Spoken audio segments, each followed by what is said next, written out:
entusiasmo siempre que viene sobre la radio y sobre hacer y deshacer cosas. Y ahora.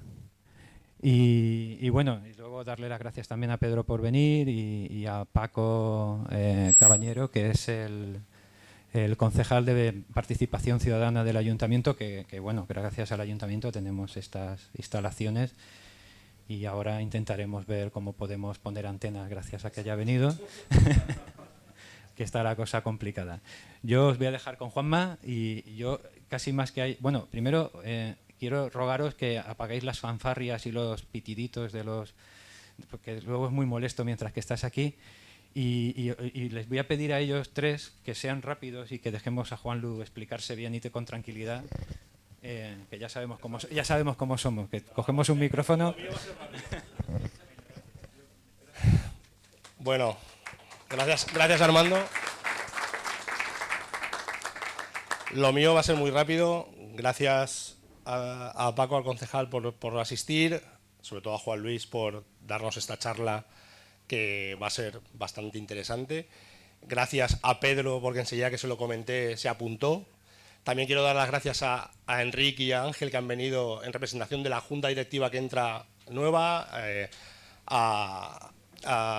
perdona tu nombre, Gonzalo y a Ernesto, que vienen del Consejo Territorial. También quiero dar las gracias a gente que ha venido, no los voy a nombrar, que ha venido, que se va a hablar de la historia de ellos o de sus familiares aquí en esta charla. Y gracias por compartir este evento que entra dentro del 10º aniversario de Hanbai, una empresa de Castellón, una empresa para los radioaficionados y para el mundo entero. Gracias a todos, paso la palabra a Pedro y gracias por venir.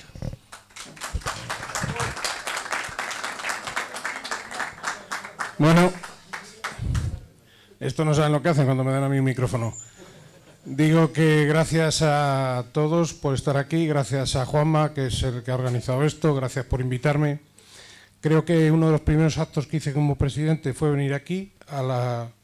Coincidió que estuvimos en la convención del Links y coincidía también el primer aniversario de Juanma, de Hanbai.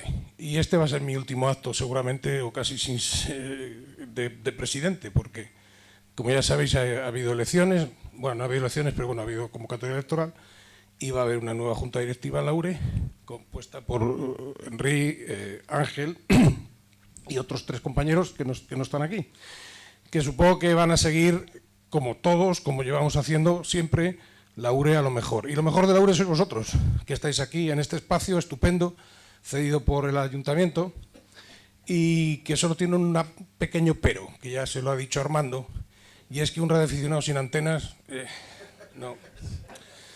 Cualquier ayuntamiento que se precie estaría deseoso que haya el mayor número posible de radioaficionados en su ciudad, con muchas antenas, porque una cosa que tenemos nosotros es que tenemos que tener antenas, porque si algo garantiza que nunca va a haber ningún problema de comunicación, es un radioaficionado. En este espacio, además, estupendo, que además hay otros colegas por ahí de protección civil y policía con sus antenas, pues que los radioaficionados tengan las suyas también es muy importante, porque eso garantiza, como decía, que el Ayuntamiento tenga siempre comunicación con cualquier parte del mundo. Así que yo, en nombre de la URE, esto es lo que voy a hacer hoy aquí. Pediros que intentéis buscar una solución para que puedan hacer la instalación de las antenas. Y además, nada más. Gracias.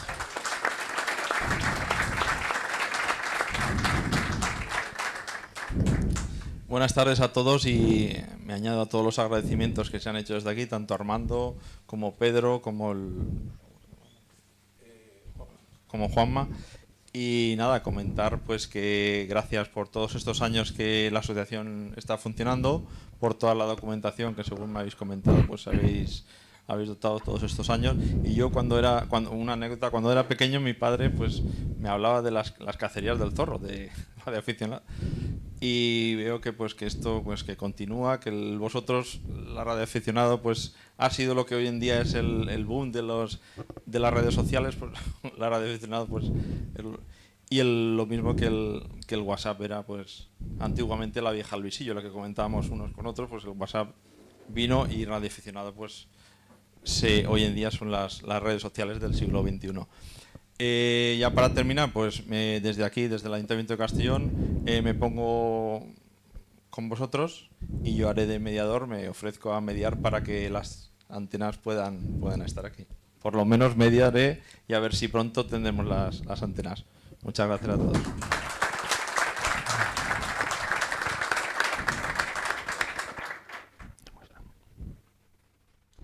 Vale, ya funciona.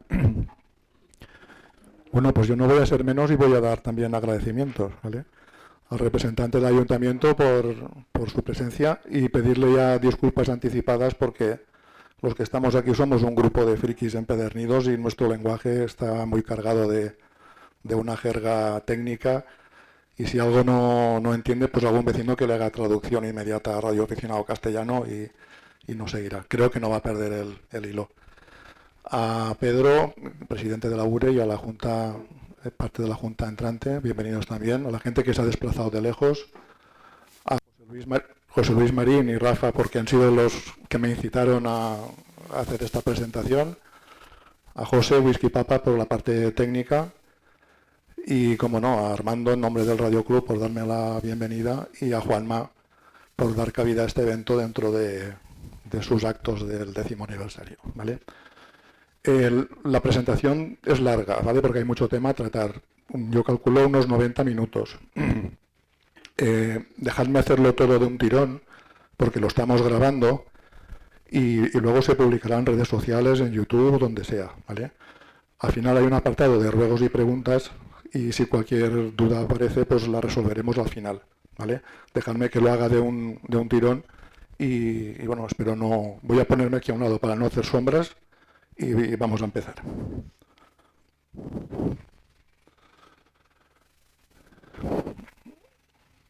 Bueno, el capítulo de agradecimientos ya está hecho. Vamos a ver un poco lo que será el índice. Haré una pequeña introducción muy breve del porqué de este trabajo y cómo está estructurado. Muy importante, haremos una... Tenéis que tener en cuenta que... ¿Esto va bien? Que... Vamos a hacer un viaje en el tiempo, ¿vale? Nos vamos a ir a más de 100 años atrás. Entonces las cosas iban a una velocidad que hoy nos cuesta un poco entender, ¿eh? Lo que haremos es una especie de gráfica en el tiempo marcando los hitos más importantes que se han producido a nivel internacional y a nivel nacional y que por ende nos han afectado a nosotros, ¿vale? Veremos cómo se organizaron los radioaficionados antes de la guerra, qué asociaciones había. Esto es importante saberlo porque nuestros pioneros se posicionaron en un lado o en otro. Veremos qué órganos de comunicación tenían y qué revistas tenían a su alcance aquella gente. Algo también importante es cómo se conformaron los indicativos, tanto de escucha como de emisores, que en el tema de emisores hubo bastante lío. Y luego hablaremos de nuestros pioneros. Aquí tenemos 5 personajes, ¿vale? El primero es Julio Cervera Baviera, que aún no siendo radioaficionado al uso, por lo que hizo, hay que hablar de él, ¿vale? Después aparece Francisco Barceló Marcó. Yo del acento en la oeste me llama la atención, creo que es Marcó, pero como en su estela ponía Marcó, pues yo he puesto Marcó. Guillermo Nicolás Ordóñez, este es mi héroe. José Caldu Galmela, de Villarreal. Esto ha sido un hallazgo, la gente de Villarreal tampoco lo sabe, ¿vale? Y ahora os lo contaré. Joaquín Batiste Jornet, que a pesar de que entonces vivía en Barcelona, tuvo indicativo catalán y por la incidencia que tuvo en la radio en posguerra hablaremos de él. Hablaremos de una delegación de URE que hubo en Castellón antes del 36, en los efectos de la guerra civil y de la Segunda Guerra Mundial, la prohibición que hubo, parcial, lo que yo llamo años grises, que son cuando empezó a abrirse la radio otra vez después de la guerra, ¿vale? Cada país iba a una velocidad y nosotros más lentos que nadie es porque teníamos la dictadura. Entonces, pero sí que hubo gente atrevida que salió en esos años. Por último, en abril del 49 se restaura la nueva URE y se autoriza de nuevo la radioafición. Veremos los primeros escuchas de la provincia hasta el año 59. El trabajo acaba en el año 59 o 60, ¿vale? Los emisores, los primeros emisores. Y por último, un capítulo que es lanzo un guante al aire a ver quién lo recoge, es que qué más podríamos hablar a partir del 60, que hay un montón de cosas. Yo he puesto una relación y ya lo comentaremos. y para el final dejamos los ruegos y preguntas, ¿vale? La introducción, pues bueno, yo soy radioaficionado por más de 40 años. Yo creo que desde que empecé, por lo menos 30 años, seguro que empecé a coleccionar revistas, QSLs, todo lo antiguo me gustaba. Pero ya no solo con un afán único de coleccionista, sino también me gustaba indagar un poco y ver lo que ocurría en nuestra provincia y demás. Eso, ahora que tengo tiempo, que estoy prejubilado, me llevó a escribir un libro de Villarreal, de la historia de la radioafición en Villarreal.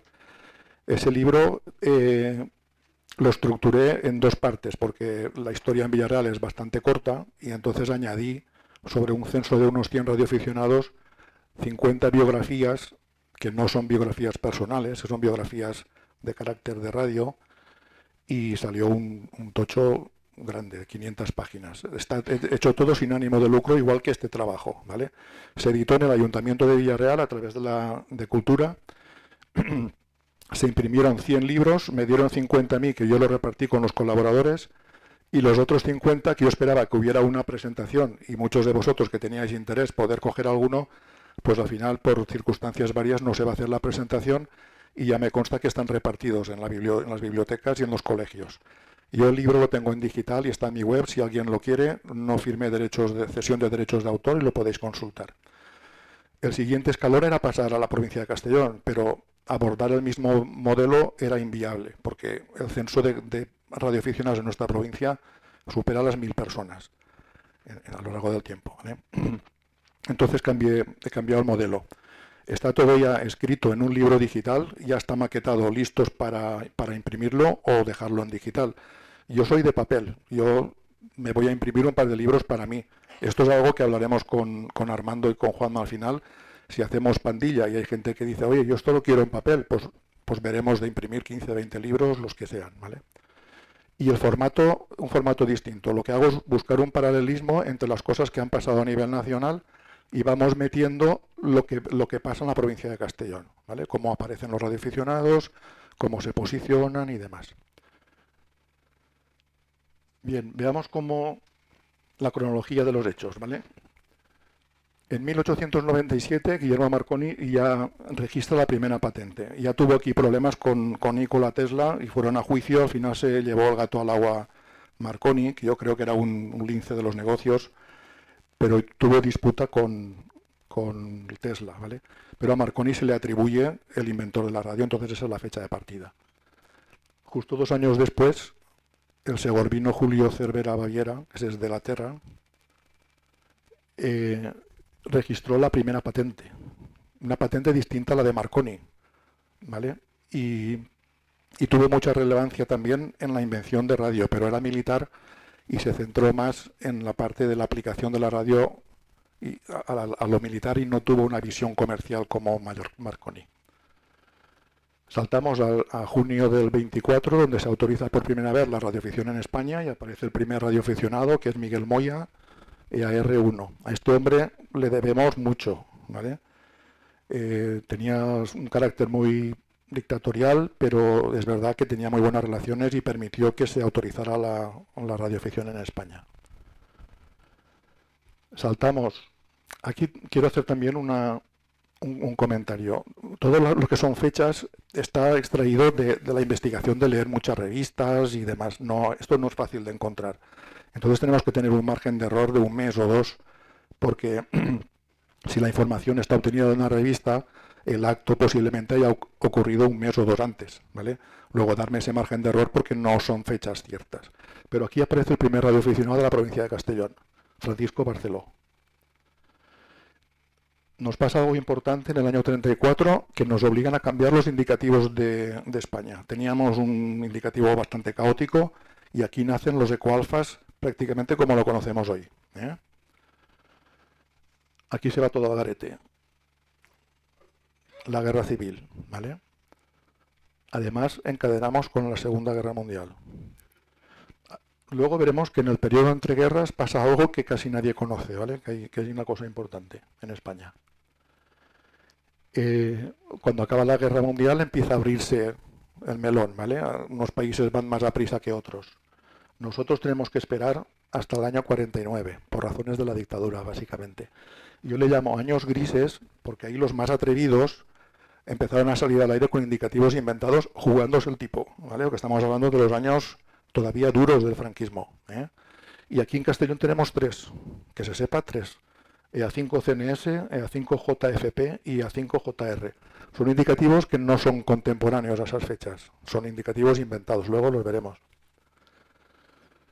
Se aprueba la radioficción en el año 49 y el primer radioaficionado con licencia oficial después de la guerra es un señor de Burriana que se llama Vicente Pallarés, EA5 ECO. Y podemos decir que toda la franja verde pues es ya una franja de normalidad más o menos, que es la que conocemos hasta ahora. Esos son un poco los hitos más importantes que ha habido en la historia, ¿eh? ¿Cómo se organizaron los radioaficionados? Bueno, aquí hay bastante tela que cortar. En junio del 24, el EAR1 funda esta asociación, ¿vale? Que es Españoles Aficionados a la Radiotecnia, ¿vale? Esa fue la primera asociación oficial de España. Tenía este es el señor, ¿vale? Este era ingeniero de minas, era periodista, era políglota, tenía muchas influencias, era un señor, pero al mismo tiempo, ya veréis que era un dictador y un poco acata. Esta es la junta directiva, ¿vale? Una junta directiva potente, con gente aquí tenemos a Fernando Castaño, que este hombre escribía artículos técnicos en la revista Radio Sport, muy importante. Y las funciones que tenía la EAR, pues nos representaba ante la IARU, hacía el servicio de buró, de QSL, que eso es en esa época importantísimo, porque si veis alguna foto de la época que luego veremos, directamente empapelaban las paredes con las QSLs, ¿vale? Porque eso era forma de decir, mira qué bueno soy, mira mi estación qué potente es. Los más exagerados tenían hasta el techo forrado de QSLs. Yo tengo alguna QSL de la época que incluso tiene yeso, ¿vale? O sea, está directamente enyesada en la pared. Hacía de enlace con la administración y hacía la gestión de indicativos de escucha. Esas son las funciones principales de la EAR, ¿vale? En el 29 nace una nueva asociación en España, Red Española, cuyo presidente es este señor, Antonio Ochoa Parias, que yo creo que era un hombre de paja, ¿vale? Porque el primer año de Red Española no tuvo demasiada actividad. Y ahora veréis por qué, ¿vale? Porque la junta directiva que sale el segundo año, sale gente de la junta directiva de IAR. Aquí hubo un enfrentamiento ya personal con Miguel Moya, ¿vale? Sobre todo de Francisco Roldán. Entonces aquí entramos en un despropósito, porque para un país tenemos, este es Francisco Roldán, este era capitán de infantería y era un tío que técnicamente era muy bueno y escribía muchos artículos, sobre todo en la revista Radio Sport. Nació la Red Española por discusiones con EAR1, ¿vale? Eso era un despropósito. Teníamos 2 asociaciones para lo mismo. Ofrecían los mismos servicios a los radioaficionados. Lo que pasa que la EAR era la que tenía la representación ante la IARU y era el interlocutor con la administración. Pero la Red Española cada vez iba cogiendo más fuerza. Incluso diseñó sus propias QSLs, ¿vale? ¿Veis? Red Española. Y la parte de atrás era un caos, porque yo creo que los extranjeros al final no sabrían dónde mandan las QSLs a España, porque tenían Red Española, para Aure, no sé qué, un poco caótico. Entonces, a pesar de tener 2 asociaciones enfrentadas, la IARU nos propone organizar el Congreso de la IARU en Madrid en el año 32. Y se reparten los comités, organizadores a partes iguales, EAR y Red Española. Pero al final el que se lleva el gato al agua es Red Española, ¿vale? Ese congreso, para que os hagáis una idea, por lo de los tiempos que hablaba antes, duró 3 meses, de septiembre a diciembre. Aquí a España, a Madrid, vinieron comités de todos los países y estamos hablando de la IARU, estamos hablando de que esta gente no legislaba, la ITU no existía. Y estos eran equipos de aficionados, de expertos, de científicos, y luego las decisiones que querían que se trasladaran a nivel gubernativo y legislativo y que hubiera reglamento, tenían que trasladarlas a los gobiernos. Lo digo porque las decisiones que se tomaban aquí, si eran de ese carácter, entraban un año después en vigor, ¿vale? Las que eran solo para radioaficionados era fácil y era de aplicación inmediata, pero lo legal necesitaba tiempo. Y a España nos obligaron a 2 cosas. La primera, y además de forma inmediata, que se fusionara Red Española y EAR. No podíamos tener 2 asociaciones para lo mismo, ¿vale? Eso fue de forma inmediata. Y luego modificar los indicativos. Luego veréis cómo llegó a ser el indicativo de un español y era un poco caótico. Entonces nos dijeron, esto tenéis que abreviarlo. Y eso entró en vigor en el año 34, es decir, un año después. ¿Vale? Pues bien, ahí nace, el 15 de enero del 33, la primera URE. Pero es Unión de Radioemisores, no es radioaficionados, radioemisores. Miguel Moya, en teoría, da un paso atrás. Pongo entre comillas, porque luego veremos que no da un paso atrás. Y nace una nueva directiva, compuesta por estos señores, y asume todas las funciones de la EAR, ¿vale? Es la representante ante la IARU, ante la administración y demás. Pero al ser una asociación forzada por la fusión, por imperativo de la IARU, pues era débil, ¿vale? Y entonces, ¿qué ocurre? Que a nivel regional, los radioclubs y asociaciones que habían, que más o menos coincidían con las regiones políticas de España, iban tomando fuerza.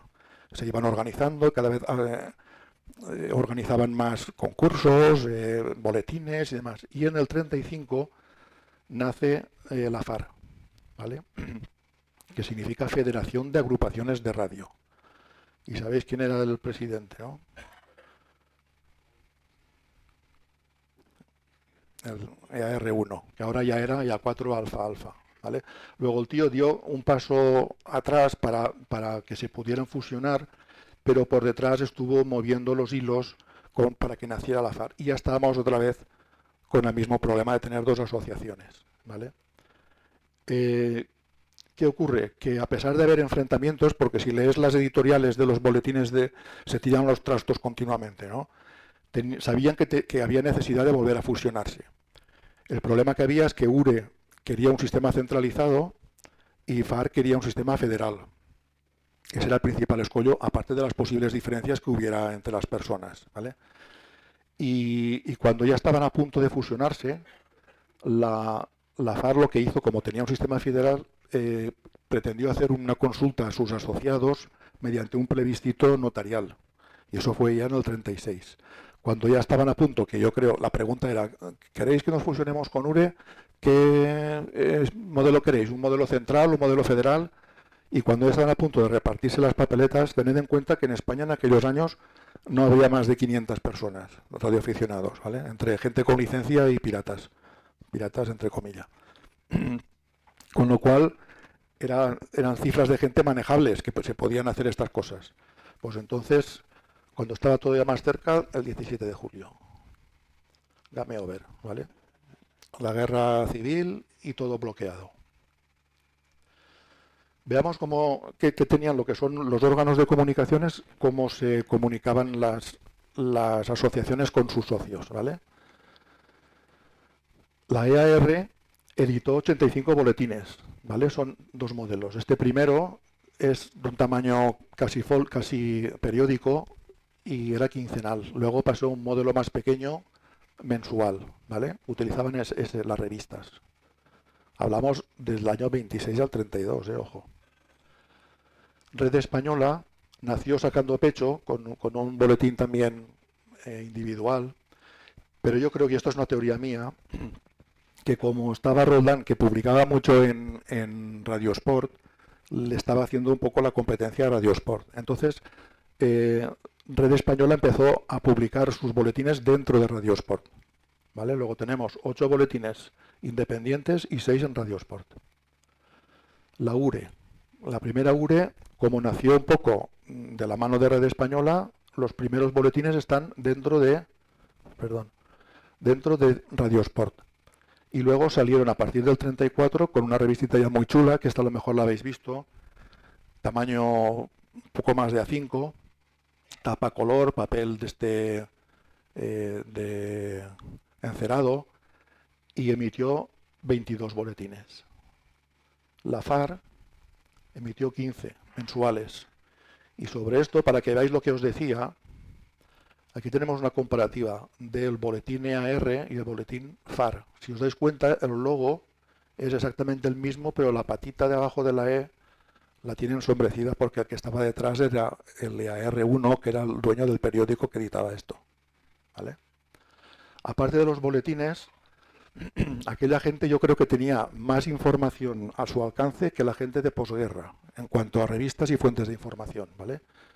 Revistas que había, pues la propia Radiosport, Radiociencia, La Antena, esta era francesa, revista telegráfica argentina muy antigua, Radio QRA, esta era políglota, estaba escrita en 2 idiomas desde Baleares, Radio Magazine, la QST, fijaros si hay, ¿vale? Radio Universal, Journal des Huit, esto era el boletín francés, Electron, Survey Magazine, esta la inglesa, luego la QSL portuguesa, y aparte estaban los handbooks, que los handbooks lo que pasa es que estaban en inglés porque ya desde el 24 había handbooks.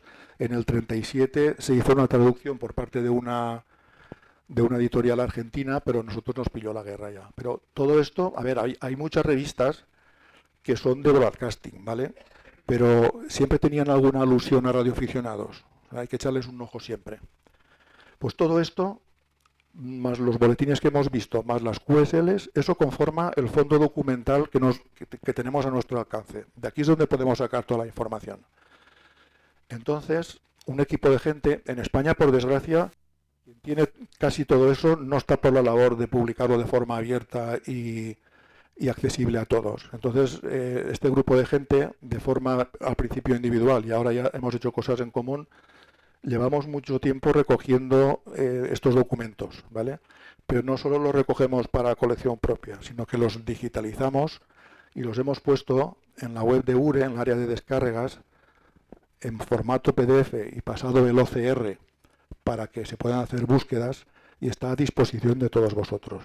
Si alguno no es socio de URE y quiere algo, yo lo tengo todo, yo se lo mando sin problema, ¿vale? Aquí mencionar a Fernando Rodríguez de A4BB, Tomás Abeigón, de A1CIU, Vicente Buendía, este yo creo que era empleado de URE, ¿no, Pedro? Era empleado.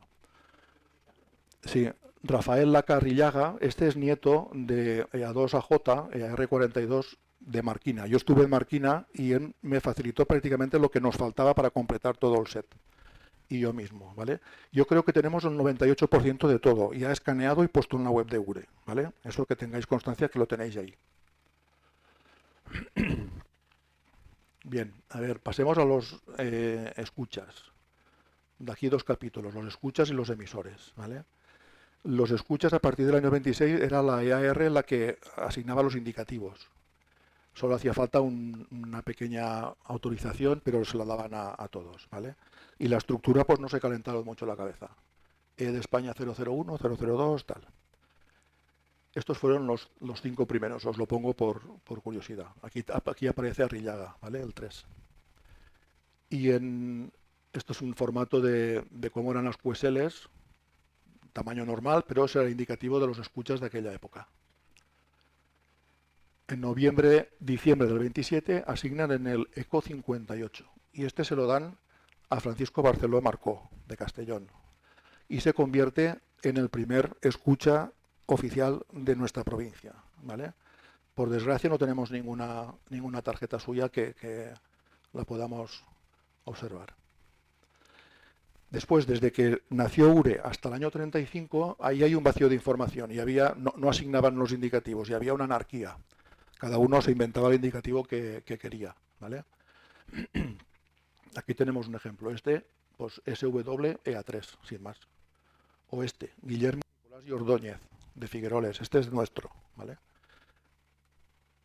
En enero del 35 tenemos constancia a través de esta tarjeta. Aquí la fecha, no sé si la leéis, 31 de febrero del 35. Guillermo Nicolás, de Figueroles, se convierte en el segundo escucha de la provincia y aquí confirma una escucha con EA2AJ que fue su maestro, ¿vale? En julio del 35 la URE vuelve a tomar la emisión de indicativos y les cambia el formato. Aquí se hace un poco un lío porque sí que respeta el ECO y el distrito. Ya tenemos distritos en esta fecha porque ya ha pasado el 34, pero el contador de números lo hace por distrito. ECO 1 001, ECO 1 002, pero también estaba el ECO 2 001, cada uno tenía su contador, ¿vale? Y aquí es donde vino el hallazgo, que en septiembre-octubre del 35, este es un trocito de una revista de URE, ¿vale? Aquí dan el ECO 5002 a José Calduc de Villarreal. convirtiéndose en el tercer escucha de nuestra provincia, segundo del distrito y último de la provincia, ¿vale? Tampoco tenemos testimonio de suyo. No hay más. ¿Qué pasó con los emisores? Pues aquí hubo más lío, ¿vale? Esto empieza ya en el 13. Y quienes nos lleva ventaja son los americanos. En 1913 ya se editó un callbook americano, ¿vale? Y esto es la estructura que tenían, era número más letras. Y el número ya se correspondía con distritos, pero no acababa de ser la misma configuración de distritos que ahora. El 0, por ejemplo, no estaba. Entonces, los estados del 0 estaban repartidos en otros números. Y los europeos empezamos a copiarnos de ese sistema. Y cada país asumió un número. Francia, por ejemplo, el 8, Inglaterra el 2, Bélgica el 4, aleatoriamente, ¿vale? Copiaron ese modelo. Esto, mientras los QSOs eran locales, tened en cuenta que estamos hablando de una época que hacer un QSO era casi un milagro, ¿vale? Porque era encontrar al tío y luego seguirlo, con longitudes de onda muy, muy altas. Empezó a complicarse, ¿vale? No había forma, por ejemplo, si escuchaban la estación 8AJ, no sabían de dónde era, hasta que no vieran la QSL o lo dijera el operador. ¿Y qué pasó en España? Pues todavía no estaba autorizada la radioficción y hay muy poca gente que salió al aire. Estos 4 están identificados, ¿vale? Miguel Moya, con ese indicativo, 1RA, Genaro Ruiz, el que fue R6, S3XZ, este con Eco 1 Zulu Alfa, Eco 1 Radio Eco. Estos son los indicativos que tuvieron luego. Aquí tenemos una QSL de EAR2 que anteriormente fue S3XZ de Spain, ¿vale? Es una curiosidad. Y estos son tarjetas de esos años que no sabes de dónde son. Hasta que no lees la letra pequeña de Nueva York, de Indiana y de Canadá. Entonces a esto quisieron ponerle orden, ¿vale? Y en la primera conferencia, el primer congreso de la IARU de París, que además fue el congreso fundacional, el año 25, esta es la mesa presidencial, aquí hay gente importante, ¿vale? Este de aquí es León Deloy, fue el francés el primero que cruzó el charco, ¿vale? Y este de aquí, este es Whisky 1 Alfa Whisky, que este fue el presidente de la ARL y fundador de la ARL. Aquí encontraron una solución que fue ponerle una letra delante al indicativo, respetando lo que ya usara cada país, pero delante una letra. Y teniendo en cuenta que solo había 25 países en todo el mundo con radioaficionados. A España nos tocó la E. Y aparecieron indicativos tan raros como estos. Esto es Bélgica. Esto Canadá. ¿Veis? Tenían la C delante y luego lo que hubiera. H, Suiza. Italia ya cogió la I y este sí que ha sido el que lo ha mantenido hasta el final. Este raro de Austria. Portugal. Vemos ahora un indicativo de estos y no lo relacionas con el país, ni de coña. Estados Unidos con la U. Nueva Zelanda. Y en España, pues nos valieron los EAR. Nos dieron la E, pues EAR. ¿Vale?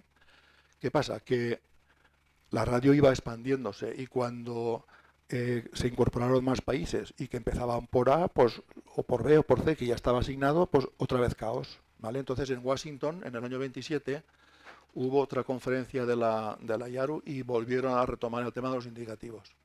Y aquí la solución que propusieron fue añadir otro prefijo delante para el continente. Europa una E, Asia, Norteamérica, Sudamérica, y esto curioso, una X para los barcos. No tenías bastante con 2 prefijos más el indicativo, sino la X delante, ¿vale? Entonces esto dio cabida, pues que Austria retomó la A y la A, SA Argentina, AA Arabia, FA Abisinia, tenían cubierto ya un poco más ámbito. España un lío, fijaros. Para estaciones continentales y de Baleares, Eco Alfa Radio y el número. Pero si salían de Canarias o de Marruecos, de Norte de África, FR, F de África, R de Canarias, EAR y el número, que podían ser hasta 3 números. y si hubiese salido alguien de la que era entonces provincia de Guinea Ecuatorial, FU, un despropósito. Por ejemplo, esta QSL de EAR42 se tuvo que convertir en Eco Alfa Radio 42. Por este motivo nos obligaron a reconvertir los indicativos, ¿vale? Este es de Canarias, FR, del año 28. En FU no hubo nadie, ¿vale? Francia, por ejemplo, también son indicativos que todavía no siguen siendo inverosímiles. F8 alfa alfa no es de Canarias, es Francia. EK4, esto es Alemania. FM Marruecos, Nueva Zelanda, lo voy a pasar rapidito porque si no, México, esto es China, esto no es Etiopía, esto es Letonia. Portugal, fijaros, Eco Papa 1, Bravo Víctor de Portugal. Y esto no es España, esto es Austria, ¿vale? Pues a pesar de eso, todavía cuando empezaron también los países que tenían colonias, Francia en África, en los territorios de ultramar, Estados Unidos, Inglaterra y demás, eso volvió a quedarse corto. Entonces hay otro congreso que no tengo identificado y ahí sí que dieron ya los indicativos por bloques como lo tenemos hoy, ¿eh? A España le asignaron el EAA-HZ, que es el que tenemos ahora. El AM, AN y AO todavía no nos lo asignaron, ¿vale? Desaparecen ya y se quedan ya indicativos más normales. Este es de Alemania. Este es un ejemplo claro de una colonia francesa. Tienen la F, entra dentro de su rango y le ponen la I de Indochina, que es, esto es Vietnam, ¿eh? Japón ya cogió la J. Argentina ya se asentó con la LU. Ya no, a nosotros ya no suenan más estos indicativos, ¿eh? Bélgica, Rusia, Nueva Zelanda. Y nosotros, en el año, a raíz de la conferencia de Madrid, esto entró en vigor el 1 de enero y de los 336 EARs que había, hicieron una equivalencia ya a los ecoalfas con los mismos distritos que tenemos hoy, ¿vale? Pero además añadían el 0, que el 0 se lo dieron a Guinea Ecuatorial, que hasta después de la guerra no hubo nadie desde allí, ¿eh? En la Gaceta de Madrid, que es lo que era el equivalente al BOE de ahora, está toda la equivalencia de los EARs. Y aquí vemos al nuestro, al EAR81, le dieron EA5 alfa kilo. ¿Qué pasaba? Que aquí también los periodos desde que uno empezaba a examinarse hasta que le dieran las letras se hacían largos. Y les entraba el ansia y salían con indicativos inventados, ¿vale? O sea, entonces ya lo hacían. El que los más antiguos de aquí salíais con EA5 pendiente, pues en el año 32 ya salía EARJA, además sin problemas, ¿eh? José Ardañú. Normalmente el sufijo indicaba de dónde era o quién era. Bañón Pascual. Manuel Ferrer. Y aquí un dato curioso, que esto lo he puesto porque tiene relación conmigo. Este fue Ignacio Sánchez. Después fue EAR314 y no tuvo vergüenza en poner aquí antiguo EARIS. ¿Vale? Ignacio Sánchez. Y a este, ¿sabéis qué indicativo le dieron? EA5BM. ¿Vale? Y ahí ponía, o sea, le podía seguir toda la pista. EA5BM, antiguo 314 y al 314 antiguo IS. ¿Vale? Aquí veis la secuencia. El provisional, el oficial y la conversión. No solo en los EARs, en los EAs también. Este fue un caso todavía más curioso, porque empezó siendo provisional de EAR, le pilló la conversión y entonces el tío le metió un sello tapando la R y el 8 y se convirtió en EA8 TFF. ¿Vale? Y este indicativo, esto os sonará a quién es. Este es EA8 alfa kilo, ¿vale? Pero no el Fernando Martínez que conocemos ahora. Este es tío suyo, lo que no sé si es tío abuelo o tío directo, ¿vale? Dionisio Duque. O sea, le pilló a caballo la provisionalidad, ¿eh? Y luego tenemos estos indicativos que no se corresponden con la época. EA7JM, EA9 EcoOscar, yo conocí a Guillermo de verdad en el año 60. EA5M, este es el Dani, que es un indicativo ahora de estos modernos de ahora. Pues en el año 36 ya existía. O este, que este indicativo no se ha llegado a asignar. Pasemos a nuestros pioneros. Déjame que pegue un trago de agua.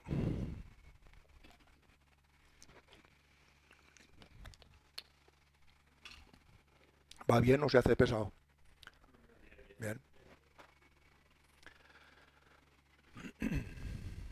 El primero, Julio Cervera, Francisco Barceló, Guillermo Nicolás, José Calduc y Joaquín Batiste. Aquí tenemos a Julio Cervera. Nació en Segorbe, ¿vale? En el año 1854 y murió en Madrid en el 27. Perdón. En el libro está puesta la biografía que sobre este personaje realizó mi amigo Euno Ciu, y tengo autorización suya para publicarla, ¿vale? Es un trabajo más extenso, yo he puesto un resumen muy breve, pero es que este personaje es importante, ¿vale? Fue militar de profesión y de vocación. Llegó a ser comandante. Estuvo mucho a la sombra de un general y se movió mucho por Norte de África, por Cuba, por Puerto Rico, y fue contemporáneo a Marconi. No fue un radioaficionado propiamente, pero sí que creó una patente de radio y más cosas. Cuando Marconi estaba haciendo las demostraciones en Inglaterra, el Ministerio de la Armada lo mandó allí para que echara un vistazo. Y este cogió la idea, pero modificó bastantes cosas y le permitió, con un sistema distinto, registrar patentes además internacionales. Pero su principal objetivo era más militar que comercial. Él pretendía controlar torpedos y explotar minas a distancia con su sistema, ¿vale? Y también, sobre todo, establecer comunicaciones militares para comunicar el norte de África con la península, las Islas Baleares, península Barcos. Iba más encaminado a todo eso, ¿eh? Pero entró en competencia con el equipo de Marconi cuando el gobierno empezó a interesarse por instalar en la Armada los sistemas de radio, ¿vale? Y aquí ya se habla de que había sobornos por parte del grupo de Marconi, porque claro, había mucha pasta en juego, para que los gobiernos cogieran ese sistema. Hicieron hasta pruebas y hubo hasta boicots de pruebas de unos a otros, ¿vale? Al final se llevó el gato al agua Cervera y en la Armada se instaló el sistema Cervera, ¿vale?, de comunicación. En 1902 hizo 5 mejoras y 5 patentes, ¿vale?, al sistema. Y luego, claro, había un problema, y es de que, vale, montamos tu sistema, pero en España no hay quien fabrique las piezas para estas radios. Él fundó, junto con más gente, una empresa que es Sociedad Anónima Española de Telegrafía y Telefonía para ese propósito. Y aquí hay algo importante que pone telefonía, ¿vale? Esto nos lleva a la pregunta, ¿fue el inventor de la radiofonía? Pues según el profesor Ángel Faust, que ya ha fallecido, que escribió el libro La radio en España, un libro importante, él cree que sí, realmente no se han publicado pruebas de radiofonía, pero él argumenta con las escrituras de constitución de esta empresa y demás que el objetivo, la obra social el objetivo social de la empresa es construir elementos de telegrafía y telefonía. Te hace pensar que, como no había otra prueba hecha en el mundo publicada de telefonía, fuera el inventor de la radioporfonía. La radiotelegrafía estaba inventada, pero se le podría atribuir como inventor. Lo que pasa es que no tiene ningún tipo de reconocimiento internacional, ¿vale? En 1903, con el ejército tuvo sus más y sus menos. Lo castigaron, volvió a entrar. En 1903 salió por una enfermedad mental, regresó y luego ya en el 1906 dejó la radio, ¿vale?, el ejército. Abandona la radio, pero era una persona bastante inquieta y fundó la primera institución de educación a distancia. En política llegó a ser diputado por Valencia en el 1908. Fue director del periódico Valenciano. No estuvo quieto, ¿vale? Y falleció en Madrid el 27. Yo creo que este hombre no ha tenido el reconocimiento merecido, ¿vale? Nuestro primer radioaficionado, ¿cómo lo entendemos? Francisco Barceló Marcó. Hoy me dan los ojos el Marcó, de verdad. Nació en Castellón en el año 93 y murió en Madrid en el 61. Este hombre de oficio era superior mayor de obras públicas, eso sería algo entre aparejador y arquitecto de hoy, ¿vale? Algo así. Fue funcionario, vivió en la calle Gasset número 8, frente al Casino Antic, y estuvo casado con Pilar Gasset Orcariz. Por tanto, era yerno del famoso Fernando Gasset La Casaña, alcalde de Castellón, abogado, jurista, diputado de las Cortes Republicanas, presidente del Tribunal de Garantías, hijo predilecto de Castellón, ¿vale? Tuvo 6 hijos, entre ellos este señor. Es excelentísimo señor Rafael Barceló Gasset. Yo, gracias a una pista que me dio José Luis de 5BI, lo localicé. Tiene 96 años, no pude hablar con él, me pude cartear únicamente. Se alegró muchísimo de que estuviese haciendo este trabajo porque le recordaba cosas, pero lamentablemente no guardan nada de su padre, ¿vale? Este hombre fue alcalde de San Fernando de Cádiz, presidente de la Fundación San Romualdo, algo que tiene que ver con temas de sociología y psiquiatría. Y aquí vemos, esto es un extracto de la revista IAR, cuando le dan el E58, que os había dicho antes, y aquí cuando le dan el IAR 81. Por desgracia de este hombre casi no hay huella, hizo muy poca radio, poquísima. En la revista EAR había un apartado que se llamaba QSK, QRO, que ahí los colaboradores ponían a quién habían oído, pues he escuchado esta estación, tal. Pues yo me he leído los 85 ejemplares buscando una referencia a la EAR81 y solo aparece una vez EAR81 haciendo un QSO con esta estación de Almería, la única vez de 85 revistas, ¿vale? O sea, poca radio, luego veréis por qué. Luego otra obsesión mía son las QSLs. Yo iba loco detrás de una QSL del EAR81. No la tengo, ¿vale? Pero rebuscando entre las fotos pequeñitas, porque estas fotos tienen un tamaño enano, con una lupa, las fotografías de las QSLs, encontré en esta fotografía, que es de EAR146 de Baleares, haciendo zoom, una QSL de EAR81. Con lo cual existió, el tío algo hizo, ¿vale?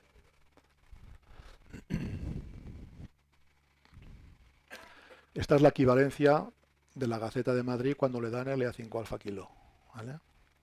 Como EA5 Alfa Kilo tampoco tuvo actividad, muy poca, y tampoco hay huellas.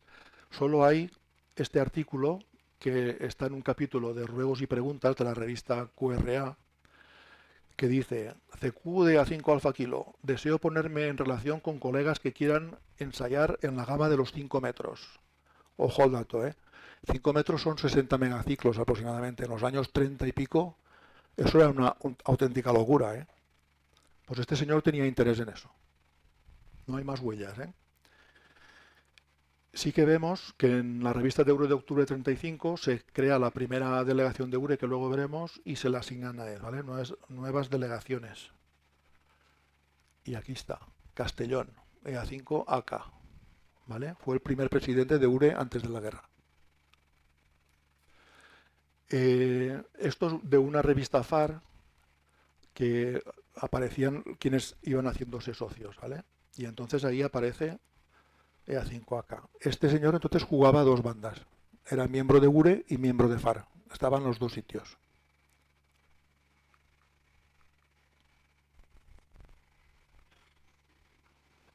Vivía en el segundo piso de la calle Gasset y su hijo me dijo que el cuarto de la radio lo tenía en uno de los cuartos donde dormía su hija, ¿vale? Y que por la ventana entraba la antena, supongo que sería una Air Zeppelin o lo que usaban entonces. Y tal vez ese sea uno de los motivos por los que hiciera poca radio, porque si de día trabajaba y de noche tenía que entrar al cuarto donde dormía la hija, pues sábados por la mañana y domingos por la mañana, poco más. ¿Qué pasó en el 36? Pues le requisaron la emisora, como a muchos. Su hijo recordaba que su padre puso todos los aparatos en unas cajas y se las dio a las autoridades y le dieron un recibo. Y con ese recibo, en el año 43, este sobrevivió a la guerra, recuperó los aparatos, pero no hizo radio, estaba prohibido. Y como tenía una familia larga, pues se fueron a Madrid para dar carrera a los hijos, ¿vale? y ya no volvió a emitir y abandonó la radio. Falleció en Madrid y esto es lo que a mí me mareó. El Marco ahí está con acento. Yo creo que es Marco, pero Marco. ¿Vale?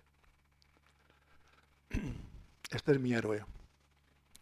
Guillermo Nicolás Ordóñez nació en Badajoz y murió en Figueroles en el 36. También militar, este fue capitán de infantería, fue un héroe de guerra, ¿vale? En la guerra del Rif de Marruecos, y recibió la cruz laureada de la Real Orden Militar de San Fernando. Yo creo que esto es una distinción muy alta, ¿vale? Aquí tenemos cuando es este del medio. Este es Guillermo Nicolás. Cuando se retiró del ejército vino a vivir a Figueroles, porque su hermana estaba como maestra allí. Y encontré un libro que se llama Figueroles, un espai en temps de canvi, que está en la biblioteca de la UGI, se puede comprar también. Y ahí aparece una biografía, porque es un libro que trata de personajes de este pueblo, ¿vale? De Figueroles. Y sabemos de él que a principios del 35, en el trabajo, está toda la biografía, está ahí traducida al castellano, ¿eh? Se inicia como escucha. Y ya lo hemos visto que, como no hay asignación de indicativos, él utiliza Guillermo Nicolás y Ordóñez.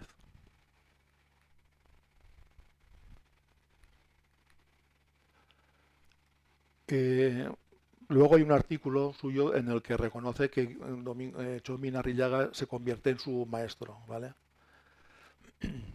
Y este hombre, a pesar de ser militar y que se refleja en su personalidad el espíritu castrense, utilizó un indicativo pirata.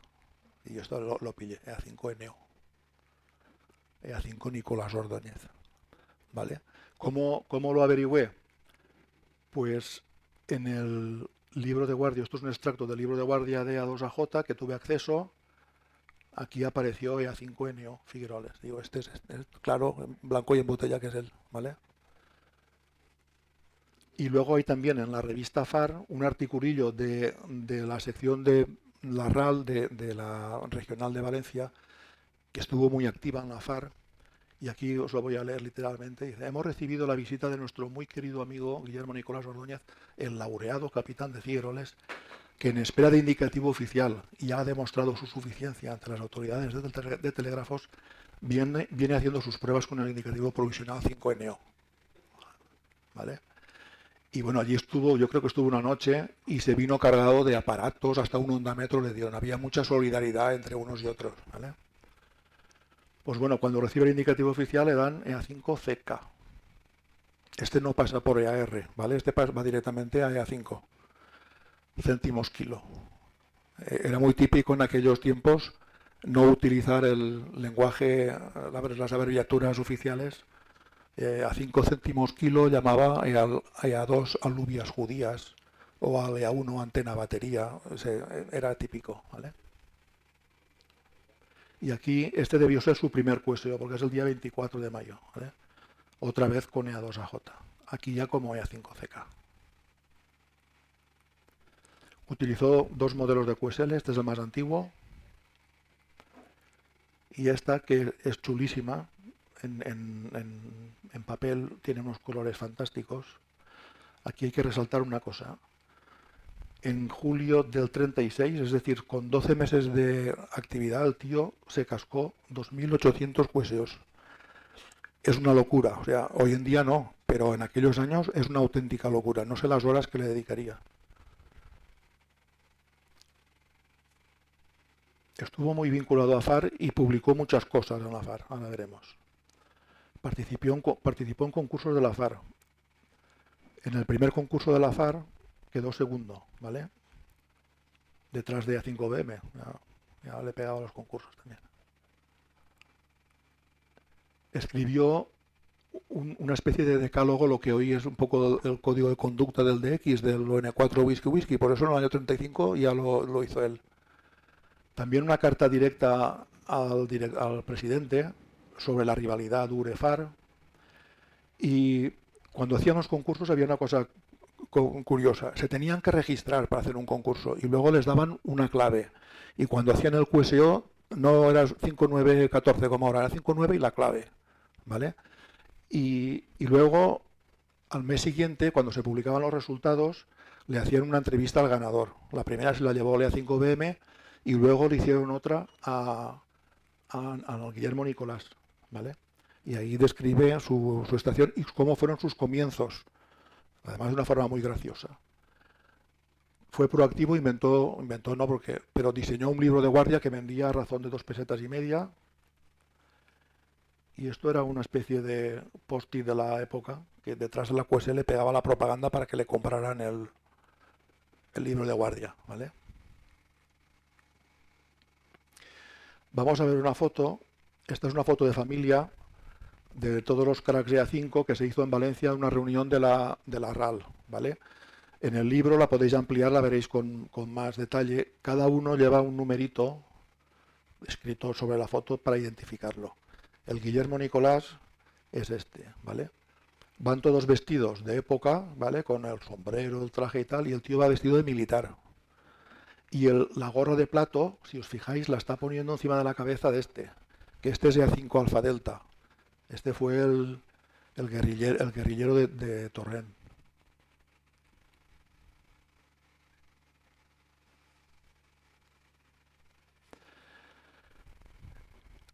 Si no hubiese sido tan estricto por su carácter castrense, esto hubiese llegado lejos, porque yo he interceptado algunas cartas que le dirigía al EA2AJ y le querían proponer de la Asociación Levantina para que fuera el representante en la reunión de Madrid con la URE. Pero él le decía al vasco, le decía, yo soy más de batalla, no soy tan políticamente correcto, una cosa de que no podía negociar mucho, ¿vale?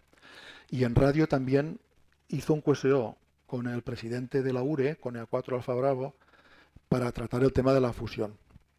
Y el presidente de la URE le mandó una carta al presidente de la FAR, al A4 Alfa Alfa, y aquel lo ninguneó. En lugar de contestarle el propio presidente, le contestó una secretaria. Y eso encendió en flama al Francisco Roldán hasta el punto de escribir un artículo en la revista URE diciendo, después de un QSO con el radioaficionado de Figueroles, tal, me he dignado a escribirle al presidente de URE y me han ninguneado. O sea, la cosa estaba muy caliente, ¿vale? Este es él, manipulando su radio en Figueroles. En la guerra, pues le interceptaron, bajó detenido 2 veces a Castellón, a la comandancia, y se libró. Pero le precintaron la emisora. No sé si se creían que era un espía. Ser radioaficionado de aquellos años era peligroso, ¿eh? Y una vez se llevaron ya la emisora a Telégrafos de Lucena, y él, a pesar de... Cuando lee su biografía, es un tío que es apolítico, no es ni republicano ni monárquico, y hace cosas por los chavales, y monta el equipo de fútbol de Figueroles, y cuida un poco por la alfabetización del pueblo. Pero no estaba de acuerdo con el alzamiento militar de Franco y no hace otra cosa que volver a reingresar al ejército, lo solicita entre el 19 y 24 de agosto. Pues aún no habría llegado la carta destino, el 27 de agosto fue arrestado por milicianos republicanos de Nules y le dieron el paseo, ¿vale? Lo fusilaron en el embalse de María Cristina. Así acabó el A5 Charlie Kilo. Este hombre, si hubiese sobrevivido a la guerra, y lo hubiésemos tenido aquí, hubiese sido un pilar y un padre nuestro de cuidado, ¿eh? O sea, un tío muy, muy activo. Hubiésemos aprendido muchísimo de él. José Calduc.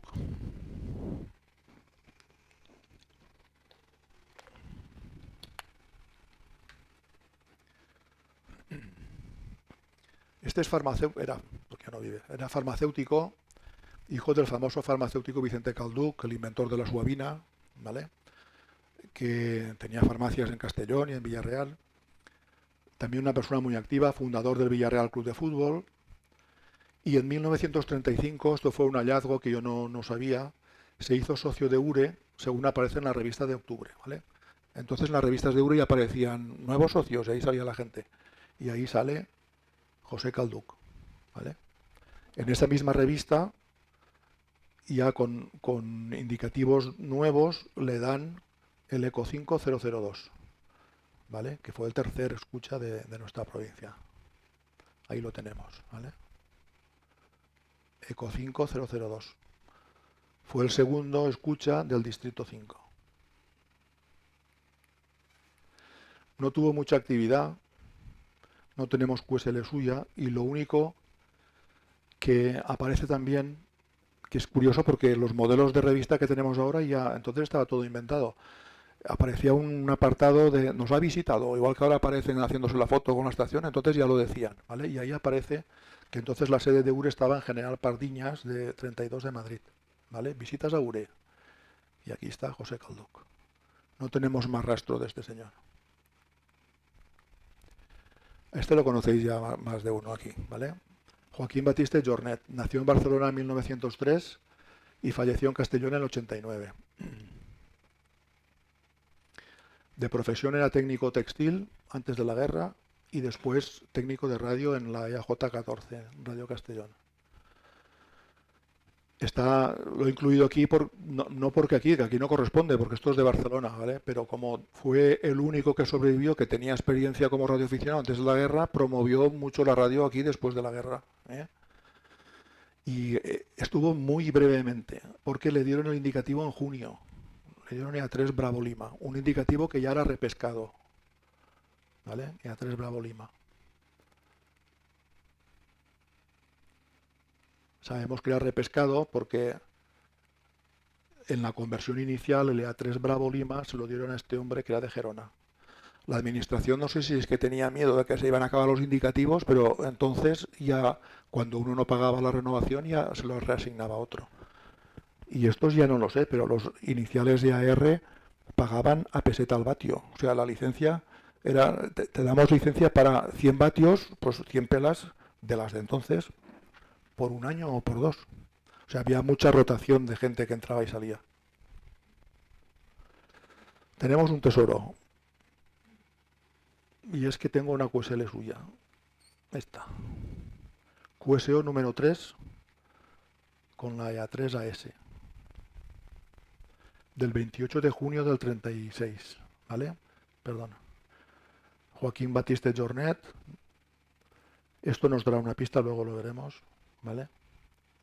Y aquí hay un misterio que esto ya es más una curiosidad, que no sé qué relación tuvo EA3BL con EA3BO, pero fijaros, las QSL son idénticas, pero es que además las direcciones, pasaje Roura 17, y aquí pone pasaje Roura 16, pero en la concesión son los dos pasajes Roura 16.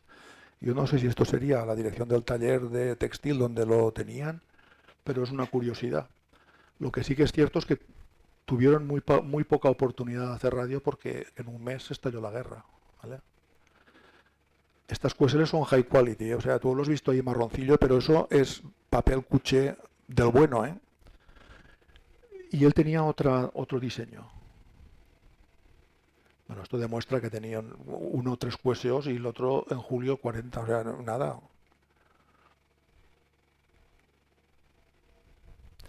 Batiste tuvo este otro diseño.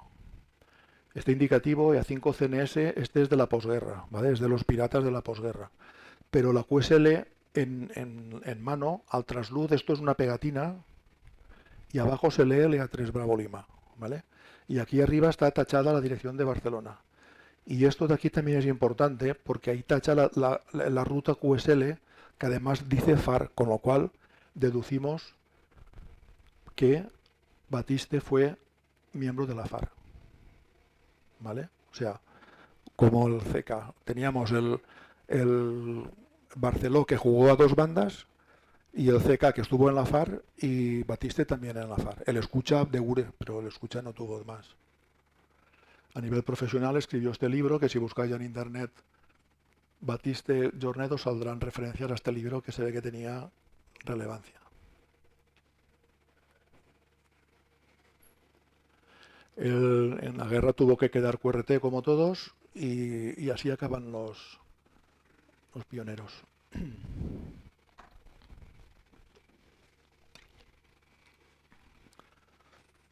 Cuando se funda la URE, la estructura que tenían era una junta directiva, consejeros regionales y delegaciones regionales. Yo no sé muy bien la diferencia entre una cosa y otra, pero bueno, no es muy relevante. Sí que había bastante movida de gente y en lo que nos afecta a nosotros cambió de mano 3 veces. A5 Bravo Charlie, 5AF, 5AN. ¿Vale? Es curiosidad. Pero cuando cambia la junta directiva y aparece el Roldán de nuevo, empiezan a aparecer delegaciones provinciales. Y a nosotros nos dan la delegación de Castellón a EA5 Alfa Kilo. El hombre, a ver, tenía la EA5 CK de Figueroles, que era de la FAR, luego de URE no creo que quisiera saber mucho. El Escucha, pues tampoco. El Batiste vivía en Barcelona y el Cervera se había muerto. Con lo cual yo creo que estaba solo, ¿vale? Pero todavía tenemos un pequeño rastro y es que el gang es... Nosotros somos un gang, ahora mismo, ¿vale? O sea, un grupo común de una zona que hace actividades comunes le llamaban gang. El gang de Zaragoza quiso hacer un homenaje al presidente y recaudó perras, ¿vale? De cada delegación. Y la delegación de Castellón aportó 10 pesetas. Solo 3 candidatos. Yo creo que él se lo comió todo él. Y aquí hay una curiosidad, porque recaudan 319 pesetas y la insignia vale 60. ¿Vale? Pero el resto se lo queda a la URE. Habían podido haber hecho una insignia un poco más grande. Vale, viene la guerra. ¿Qué les pasó a los nuestros? EA5AK entregó sus aparatos y dejó la radio. ¿Vale? EA5CK le fueron primero inutilizados, después incautados y fusilado el 27 de agosto. José Calduc cesó o no lo sabemos porque era escucha y eso era más difícil de pillar. El tío a lo mejor igual seguía escuchando, pero no. Y Batiste realmente lo desconocemos, solo sabemos que en posguerra tuvo que venir forzoso a vivir a Castellón. Paró su actividad también, ¿vale? Pero ¿esto pasó en toda España? Pues no. Hay un libro del profesor Ángel Faust, que es este libro, que dedica un par de capítulos a los radioaficionados en guerra, a ver qué hacían, ¿vale? Y ahí pues tenemos toda clase de situaciones. Estaciones militarizadas que se dedicaban a hacer propaganda, a hacer temas de auxilio, informes de guerra. Solo a título enunciativo, por no hacerlo largo, estos indicativos estuvieron activos, ¿vale? Si os dais cuenta, hay mucho del distrito 8 y 9, y esto es porque fue la zona de alzamiento con una guerra menos cruel y que allí se podían hacer las cosas un poco más fáciles. Normalmente eran militares, ¿vale? Del 3 no aparece ninguno, es una casualidad. Pero aún así hubo gente que siguió operando. Fijaros estas dos QSLs. El sufijo es coincidencia, ¿vale? Esto es QSO del año 37 y este también. Yo creo que esto es más que un QSO porque esta gente está confirmando un escucha. Estos deberían de ser estaciones que hacían propaganda de guerra y luego un escucha extranjero que todavía no estaban en guerra les mandó la tarjeta y esta gente la confirmó, ¿vale? Después, durante la guerra, a medida que iba avanzando el Frente Nacional, la Falange empezó a montar estaciones que estas sí que eran de propaganda, ¿vale? Esto era un embrión de broadcasting, ¿vale? Y algunas estaciones de radioaficionado fueron incautadas por la Falange y hubo unas 18 o 19. Esto es un reporte del año 38, en plena guerra, ¿vale? Y esta es una curiosidad que seguramente nadie de vosotros sabe, ¿vale? Entre el periodo de entreguerras, entre la guerra civil final del abril del 39 y el comienzo de la Segunda Guerra Mundial, septiembre, hubo un intento de volver a fundar la URE, ¿vale? Y eso lo sabemos porque en la revista QST de 1940 aparece un artículo que manda Jesús Martín de Córdoba a la QST proponiendo ya esa junta directiva, ¿vale?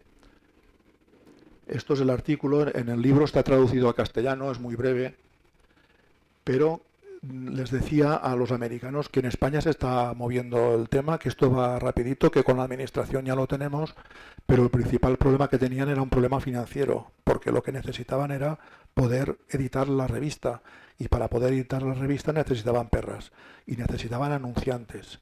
Y como estaba todo muy tierno todavía, pues no se había restablecido el comercio en España y no era muy fácil importar piezas, con lo cual estaban con toda la infraestructura preparada, pero sin poder llevarla a cabo por falta de presupuesto. Y a todo esto estalló la Segunda Guerra Mundial y aquí ya sí que se fue todo a garete, ¿vale? Pero ese matiz de que hubo un embrión de una segunda URE no es muy conocido. Los años grises, ¿aquí qué pasó? Esto también es curioso. Cuando acabó la guerra en el 45, pues empezó a abrirse, ¿vale? Los países vencedores iban más rápido, evidentemente, ¿no? Estados Unidos, Francia, Inglaterra, Sudamérica, porque les había pillado más lejos. Pero con los países perdedores, ¿qué pasó? Pues allí estaba, claro, no les dejaban hacer radio a los aborígenes, ¿vale? Entonces la gente que sí que emitían, pero eran normalmente militares de las fuerzas de ocupación. Y utilizaban unos indicativos que como mínimo resultan curiosos. Japón, por ejemplo, pues utilizaba estructuras de indicativo japonés, J2, pero los japoneses de antes de la guerra solo tenían 2 letras. Estos metían 3. Y la dirección de la QSL era San Francisco, California. O esto, Kilo Alfa. Los americanos, esto daría para otro trabajo, ¿vale? Los indicativos americanos que empezaban por K, antes de la guerra se utilizaba solo en Puerto Rico, Hawái y Alaska, pero después, hasta los años 70, incluso 80, a todo lo que era fuera de Estados Unidos le metían una K delante. A de Asia, la K Kilo Alfa lo utilizaba Japón y también Filipinas, KH de Hawái, ese todavía lo tenemos, KL de Alaska, KM Kilo Mike de la isla Midway, en fin, daría para un artículo, ¿vale? Estados Unidos, Marine Corps, pero de Japón. Y en Europa, pues era más complicado, porque Alemania quedó partida en 4 zonas, los rusos no permitieron transmitir desde allí, de ahí nació la RDA, pero la zona ocupada tenía 3 zonas, la inglesa, la americana y la francesa, y utilizaban al principio indicativos con estructura alemana, pero los sufijos, el número indicaba el país. Esto era el D2 para Inglaterra, D4 Estados Unidos y D5 Francia. De aquí nacieron los que luego fueron Delta Alfas, que estos sí que los hemos trabajado la mayoría de aquí, que eran indicativos de extranjeros residentes en Alemania, generalmente militares. Miguel Requena tenía un amigo belga que era de A2JH, que hacían un cohesión 20 metros, y Miguel siempre decía, ¿y este indicativo militar? Y venía de ahí. En Austria eran más raros aún. Fijaros, MB para la parte inglesa, FKS los franceses y Oscar Eco 13 los americanos.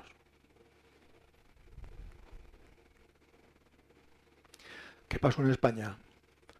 Pues los que habían sido radioaficionados y habían sobrevivido, o los nuevos aspirantes, escuchar podían y veían que las bandas cada vez estaban más animadas y empezaron a sacar pecho, ¿vale? ¿Y qué les entró? Pues les entró el ansia viva.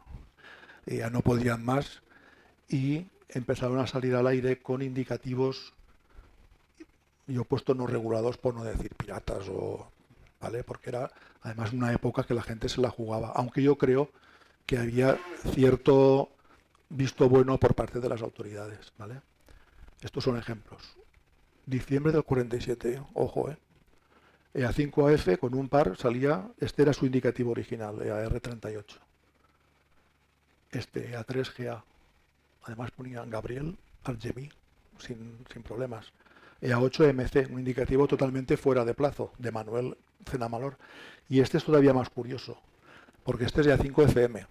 Yo esta QSL se la enseñé a Miguel, y Miguel el original EA5FM, alucinaba porque no sabía que se había utilizado su indicativo por parte de Francisco Mira, de ahí el FM, de Murcia. Miguel sí que me reconoció que él algún pinito sí que hizo, no recordaba el indicativo el hombre, lo que sí que me reconoció que no se atrevió a hacerse QSLs, eso sí, seguro que no. Pero la mayoría al principio, antes de, pues como vosotros los más antiguos solíais con EA5 pendiente, pues aquí es lo mismo, pero además se atrevían a ponerle una QSL y dar su dirección y todo, ¿vale? ¿Qué teníamos en Castellón? Pues aquí tuvimos 3.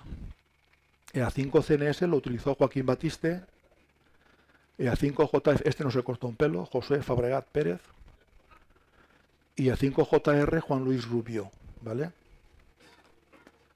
Alguno más habría, pero yo no tengo constancia. Esta es la QSL de Batiste. No, el indicativo no he conseguido descifrar por qué utilizó CNS, no me viene nada a la cabeza, ¿vale? Pero es un QSO de marzo del 49, no se lee bien, pero es con EA5RF, que este perteneció a Alfredo Mayans, EA5 Charlie Sierra. Yo le conocí a este hombre.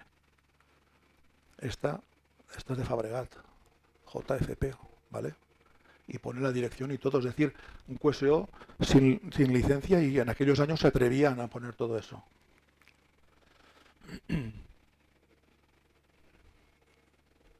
Del JR no hay.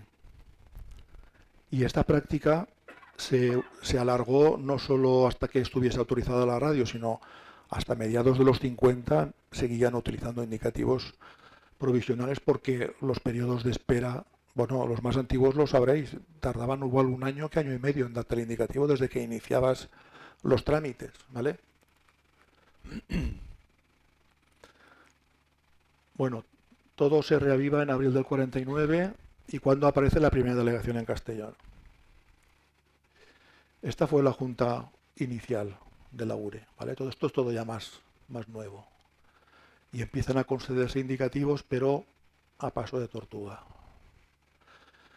El gang de Castellón Capital, porque en Burriana ya había también alguna actividad, eran estas 4 personas. Joaquín Batiste, José Fabregat, que estos salían. Manuel Bueso fue un escucha, el 55, y Juan Luis Rubio, 56. Y aquí se recibió, según aparece en la revista del año 50 de URE, la visita, una lástima que la foto, es que el original también está mal, ¿vale? De los directivos de la regional de Valencia. Un poco yo creo que para mover el árbol y para animar al cotarro, porque sabían que había algo pero no acababa de cuajar, ¿vale? Entonces aquí en la foto tenemos este de la izquierda del todo, es Joaquín Batiste, este es Fabregat, este es Lorenzo Navarro, EA5AF, el presidente territorial, EA5CX, uno de los directivos, y estos 2 son los escuchas, ¿vale? Y como digo, el motivo era un poco arengar al gang para que lo pusieran en marcha. Tal fue así que en el año 51 ya aparece la primera delegación de URE en Castellón, ¿vale? Y aparece como presidente José Fabregat, pero sin indicativo, pero ya es presidente, ¿vale? Al poco tiempo, en el año 52, aparece la segunda en la provincia, que es Burriana. Tenemos 2 delegaciones en la provincia, Castellón y Burriana. El presidente de Burriana es Vicente Pallarés, que ya tiene indicativo, ¿vale? Esto es curioso. Después el resto de delegaciones de nuestra provincia ya tenemos que esperar a finales de los 60, Villarreal, Valdeusó, Onda, Baix Maestrat, pero las 2 iniciales son estas, el 51 Castellón y el 52 Burriana. Los primeros escuchas de la provincia de Castellón. Estamos ya casi acabando, no sé si se os ha hecho largo, corto o qué. De momento no hay nadie desnucado. Ser escucha era relativamente sencillo, ¿vale? No hacía falta examen, alguna acreditación de buen comportamiento. Yo recuerdo cuando hice el libro de Villarreal, los más viejos me decían ya en los años 60 que con un certificado del párroco de la iglesia, como que eras buen chico, ya era suficiente, ¿vale?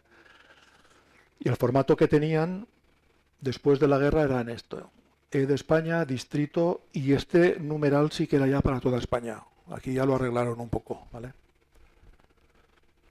El primer escucha fue Batiste. Esta QSL es que luego hubo, ahora lo veremos, un cambio de indicativo, pero el primer indicativo que le asignaron fue este. Y aquí tenemos a Joaquín, que fue uno de los pilares también de la... No lo pongo como emisor porque su indicativo de emisor es de los 60, ¿vale? Pero como es una figura destacada, pues él fue muy promotor del Esperanto, trabajó en lo que llamaba el poste, ¿vale? Y esta es una foto suya operando en los años 80, ¿vale? Ahí está su nieto que nos lo podrá confirmar, ¿eh? En el año 51 la administración paró la mano y dijo, ahora soy yo el que va a dar los indicativos, ¿vale? URE se movió y permitió que se respetaran los números que ya habían dado, pero hizo pagar una cuota, con lo cual desaparecieron bastantes. Entonces el ECO 538 pasó a ser EA 538. Ya eso se ha mantenido hasta, bueno, aquí ya tenemos algunos usuarios de este formato, ¿vale? En toda la provincia de Castellón, en la década del 50, solo se dieron 18 indicativos de escucha, ¿vale? De los cuales solo 5 fueron luego ecoalfas. Aquí ya tenemos bastantes poblaciones representadas, ¿vale? Tenemos Castellón, Burriana, Villarreal, más Burriana, Villarreal, Castellón, Burriana. Burriana teníais Marcharí, ¿eh? Peñíscola, esto a lo mejor los del norte no lo sabíais, Peñíscola, Grau de Castellón, Burriana, Fanzara y Benicarló. Vuestros pioneros son estas dos personas. Luego no fueron ecoalfas, pero estos son los más antiguos, ¿vale? Esta es una QSL de Batiste, QSO con Vicente, de A5IG.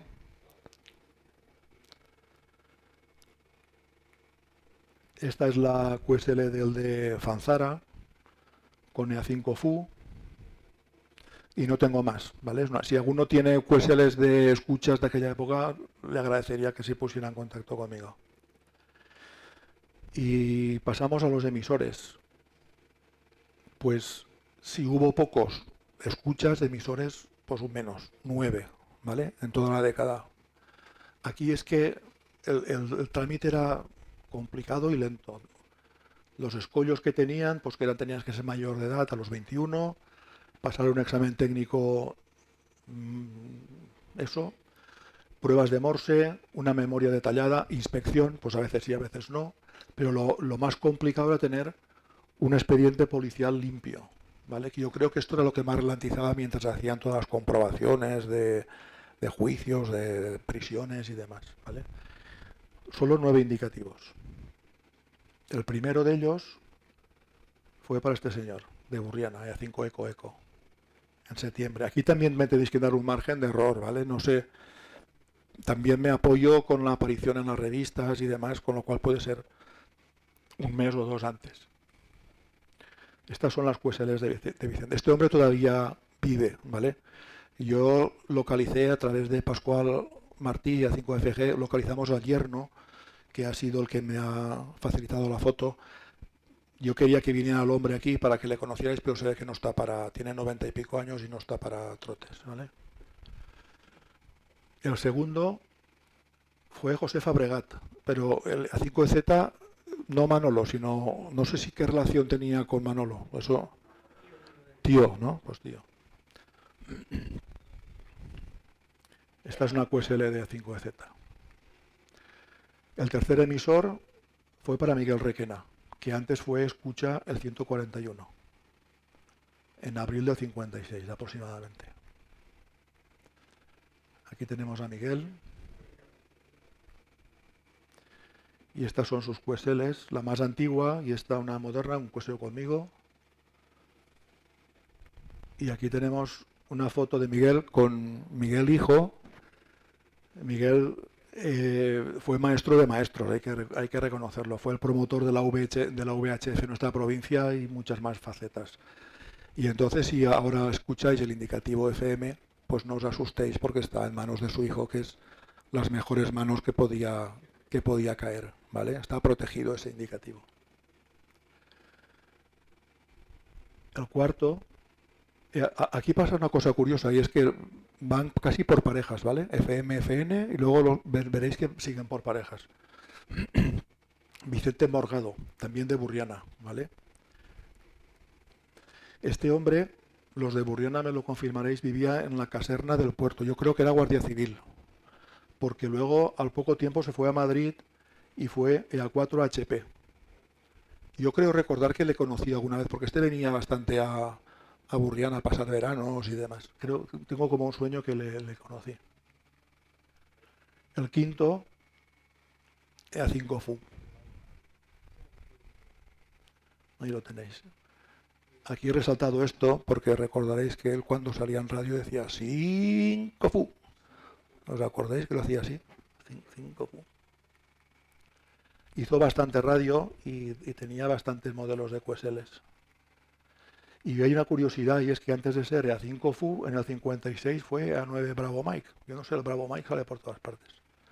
Salió desde Alcázar-Quibir, ¿vale? Que está aquí. Esto era el protectorado, en aquellos años era protectorado norte de España en Marruecos, ¿vale?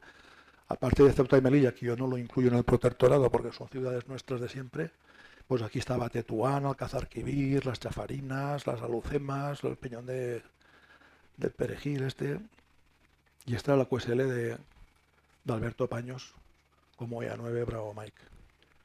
Y aquí le tenemos, esta foto es de finales de los 50, porque aquí hay una QSL que pone EA5FU, ¿vale? Con lo cual es el SAC de EA5FU. EA5FV, ¿veis? EA5FM, EA5FN, EA5FU, EA5FV. Este fue Vicente Achuara, con esta QSL, un QSL con EA5FU. Y este hombre creo que vivía en una villa que se llamaba Villa CQ, yendo a Benicàssim a mano derecha, tipo castillo, con unas antenas cayéndose. Yo creo que vivía ahí este hombre, ¿no? El FV, ¿no?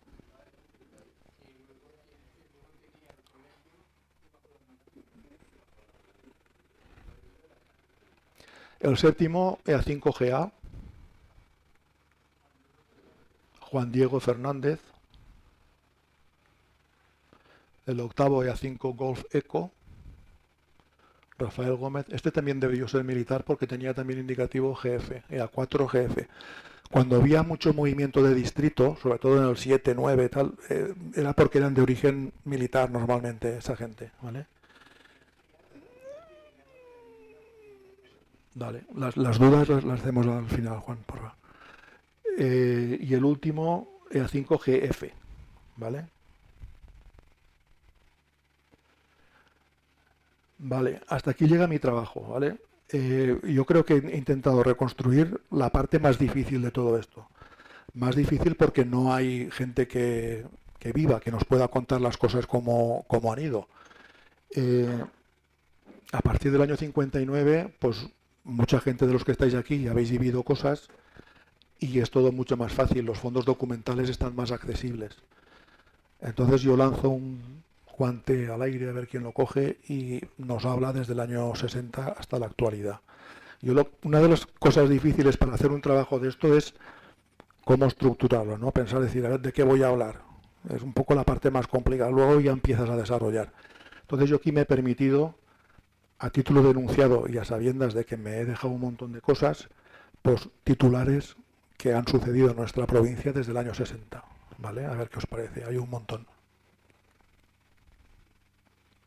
El histórico de nuestras delegaciones, el paseo por las instalaciones, lo de Hermanos Bou, lo de el Castalia, Calle Mallorca, esto, la delegación provincial, hubo un tiempo que hubo delegación provincial, la creación del Radio Club Costa Azahar, el Orange DX Club, la instalación del repetidor en el Bartolo, la construcción de la caseta en el Puntal del Aljub, expediciones a las Islas Columbretes, que han habido un montón, cacerías del zorro, mini concursos de VHF y 29, la banda ciudadana, que si abrimos ese melón ahí podemos escribir 2 libros, nuestros comercios dedicados al gremio, nuestros pueblos con población destacada, Villarreal, Londa, Peñíscola, Valdeusó, Burriana, Nules, la celebración del Día del Radioaficionado o la colaboración con el perro guía. Comilonas teníamos bastantes, o sea que eso que no falte. Actividades de VHF en la montaña, solían salir, ahí tengo fotos de Miguel, subiendo a los picos de las montañas para hacer DX en VHF.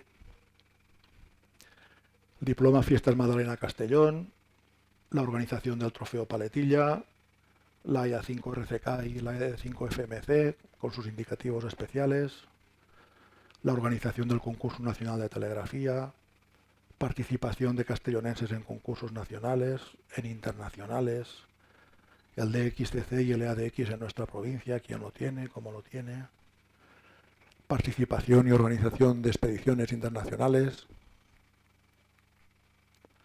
la cooperación con ONGs. Tenemos en nuestra provincia el presidente de la Radio Aficionados Sin Fronteras, o lo era. Cooperación con el Sáhara y misiones de Burkina Faso, sobre todo los años 70 y 80. El Radio Club Maestrat, cosas que nos pueden contar los amigos del norte. Activadores de vértices geodésicos, o sea, estamos tocando todos los palos de la baraja aquí, ¿eh? Receptores SDR para la comunidad, ahí el amigo Niceto nos podría contar todo. Diseño y control de estaciones remotas. Nuestros FIKIs de gigahercios, que aquí tenemos también alguno que ha hecho rebote lunar y de todo. Diploma Gallatas, etcétera, etcétera, etcétera. Y después de esto, pues daros las gracias por vuestra atención, ¿vale?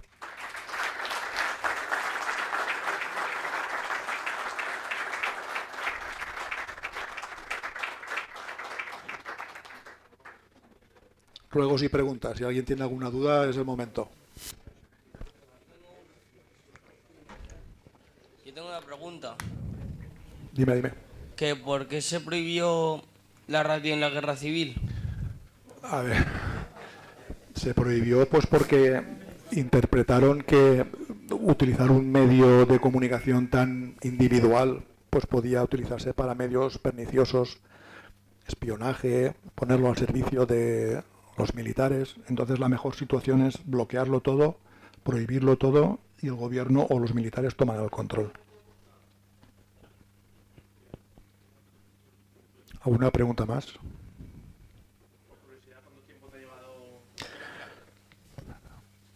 ¿Cuánto tiempo te ha llevado documentar todo? Documentar todo esto? eso, no lo sé, un montón de años, porque el tema de documentarlo es ir reuniendo revistitas, QSLs, boletines, ponerme a hacer el trabajo de investigación. Pues yo lo he hecho a salto de mata.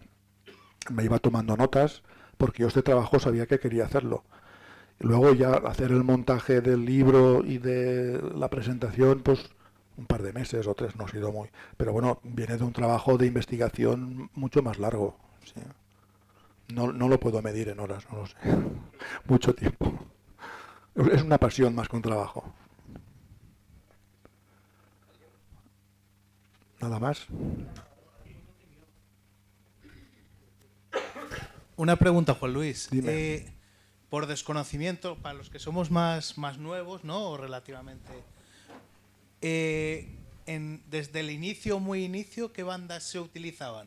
Porque Pues, he intentado leer alguna frecuencia, pero no he llegado a... Pues a nosotros, al principio de todo, creían que la radio buena era ondas súper largas, kilométricas. Y a los radioaficionados nos iban empujando a lo que ellos creían que no servía. Y los primeros comunicados igual se hacían en bandas de 400 que 500 metros. Luego, a medida que iban viendo nuestros progresos, nos iban comiendo terreno. Y nos iban empujando a bandas cada vez más altas. Luego ya, en los años 20, a finales de los 20, ya hubo un reparto y la banda de 40 metros, 40, 20 y 10. ¿Vale? Los 15 hasta los años 60 o 70 no nos los dieron. Y antes de la guerra, pues esas bandas, normalmente con equipos con osciladores variables y el cristal, el oscilador por cristal que le daba más estabilidad y más facilidad para hacer los QSOs, ya es de los años 30. ¿Vale? Pero a nosotros nos iban empujando cada vez más alto porque no creían que no servían para nada esas bandas. Es que esas longitudes de onda, con esas potencias que Sí. marcaban las tarjetas, Sí. un QSO podía ser una odisea. Una odisea total. De hecho, hay algunos reportajes que dicen transmitiendo alrededor de los 40 metros. Alrededor. Igual podía ser 40, que 38, que 42. Entonces tú tenías que encontrarlo, pero luego tenías que seguirlo. Y al cambio, vuélvelo a buscar. O sea, hacer un QSO No es lo de ahora. Gracias. Solo un apunte de lo que has dicho de las revistas antiguas, que están en la página de URE, efectivamente, las de AR, la FAR, todas estas, pero que están abiertas a todos los radioaficionados que quieran, no solo para... Yo lo desconocía, no sé si el área de descarga solo es para socios o en cualquier caso, no, ahí lo tenéis y lo que queremos hacer es difundirlo. Hay cosas que hay solo para socios y hay cosas que están para el público en general. Vale. Los aficionados en general. Y esto está para todos. Vale, pues ya lo sabéis. Lo dice el presidente.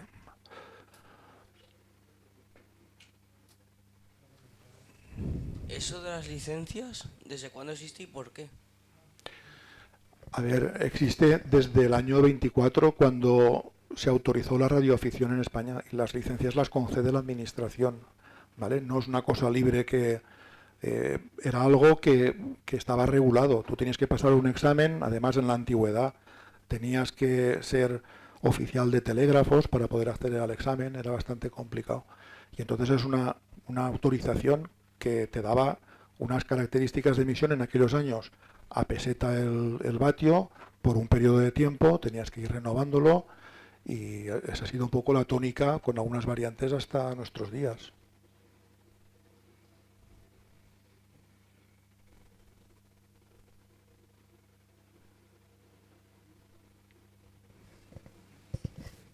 Una curiosidad, que no sé si a lo mejor has llegado a adivinar un poco por dónde se movían las cosas. Los primeros, los pioneros, tenían siempre alguna relación con el ejército, porque era casi la única manera de obtener cierto material. Porque entonces todos se construían sus equipos, no, o había un cierto mercado mercado había extranjero, ¿vale? Los americanos nos llevaban ventaja en todo.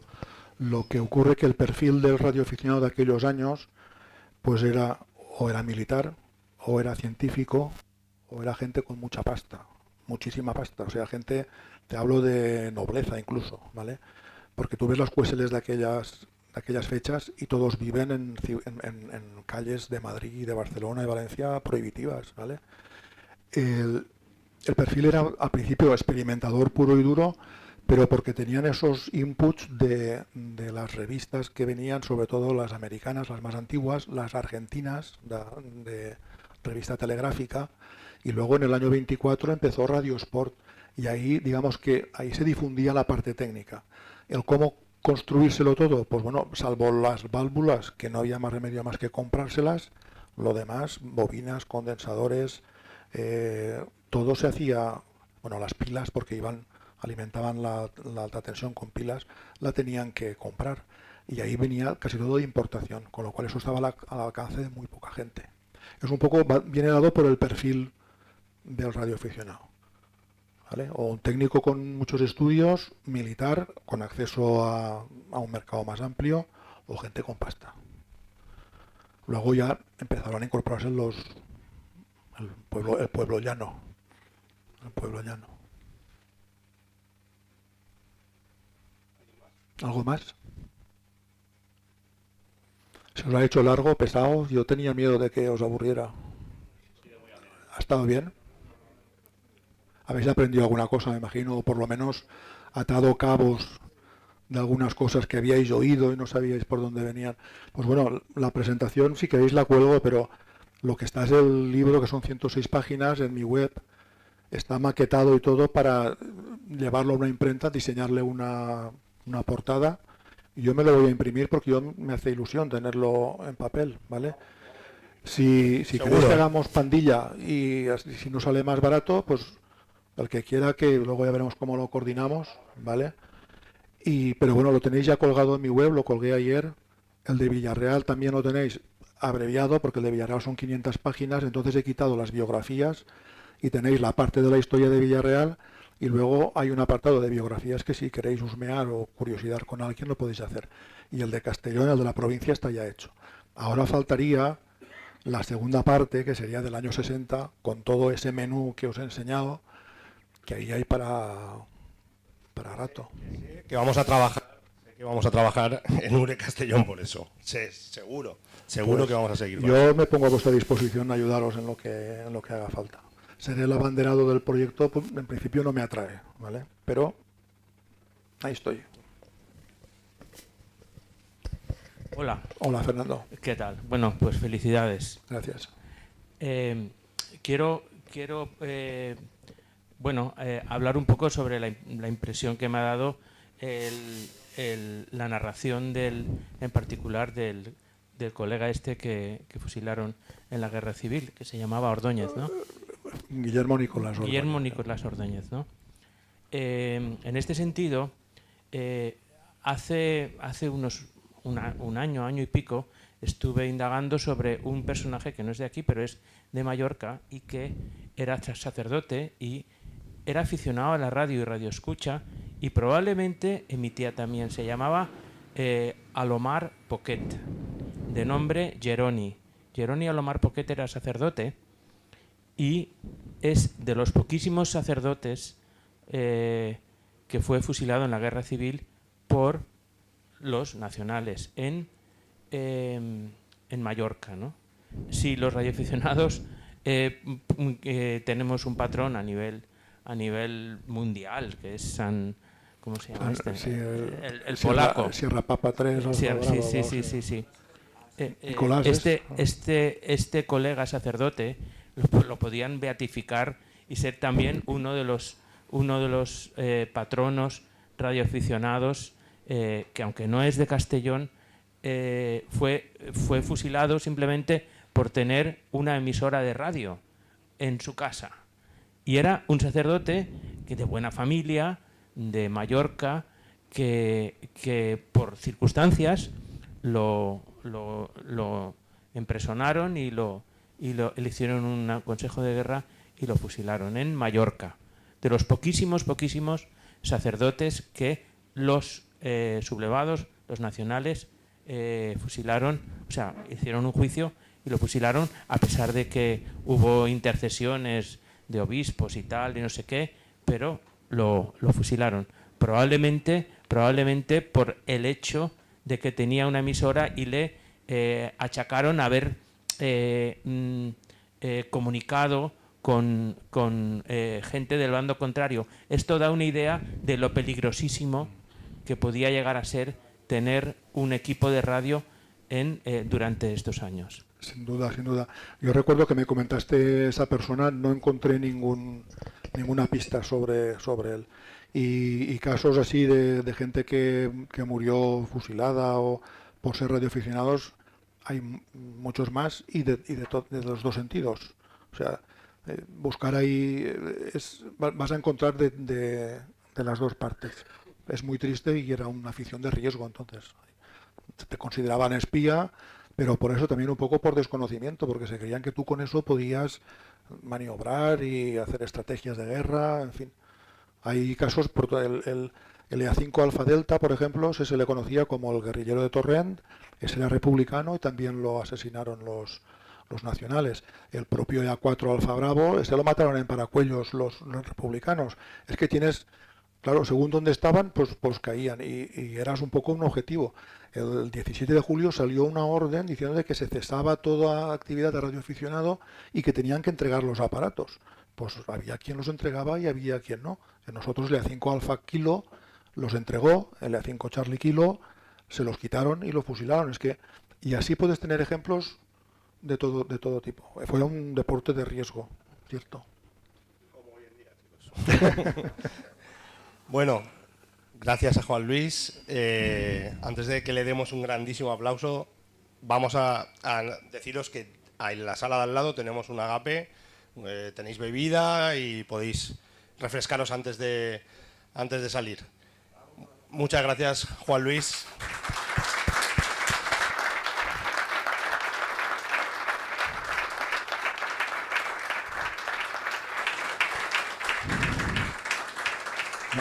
Gracias a todos. Os esperamos allá al lado. Gracias. No se ha ido nadie, ¿eh? Ha sido un éxito. ¿Tú no querías hacerte una foto?